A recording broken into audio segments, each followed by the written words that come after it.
Hi, I'm Jose Antonio Vargas, and this is my first video blog for WashingtonPost.com. And the purpose of these blogs is to give you, yes, you, the reader, kind of a behind-the-scenes, intimate look as to how this campaign is shaping up. And basically, I'll be doing that by looking at the camera right here in my laptop.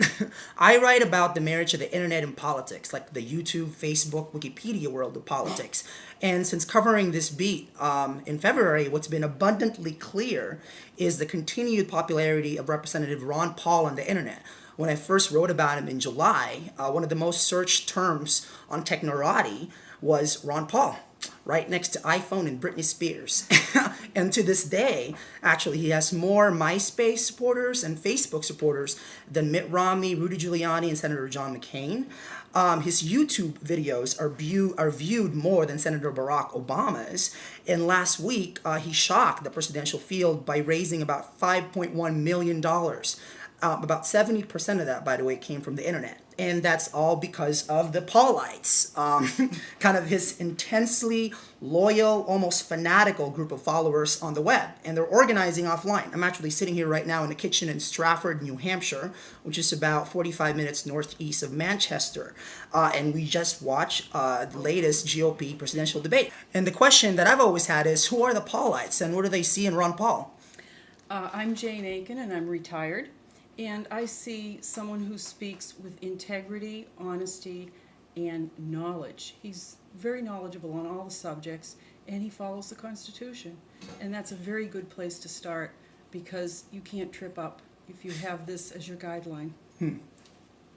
I'm Jim Forsythe. I'm from Stratford, New Hampshire, and I'm a former Air Force pilot, college professor, and currently an aerospace engineer, self-employed. What I see in him, what I saw tonight at the debate was interesting, was Ron Paul understands the root causes of our problems, whereas other people are just looking at the symptoms and trying to treat the symptoms, but he understands the root causes. Monetary policy, whether it's monetary policy, foreign policy, free markets, and so forth. He goes right to the cause, and it all gets back to the Constitution, because he's been obedient to the Constitution over his 10 terms in Congress. Yes. My name's Andy. I'm from Manchester, New Hampshire. I'm a computer and network technician, and I own an independent record label. What I like about Ron Paul is that he doesn't have the fear that other candidates have to lay it out and talk about the issues that are important.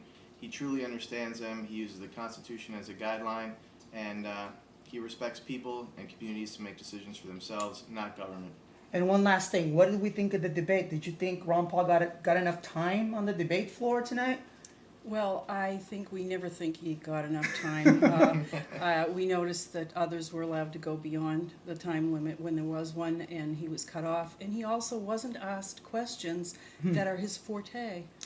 Well, again, I mean, part of doing this story was to kind of tell people that it's not just a bunch of spammers on their basement who are Ron Paul supporters who are sending emails and being on YouTube.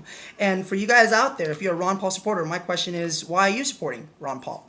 This is Jose Antonio Vargas for the Washington Post. I'll see you next time. Thanks.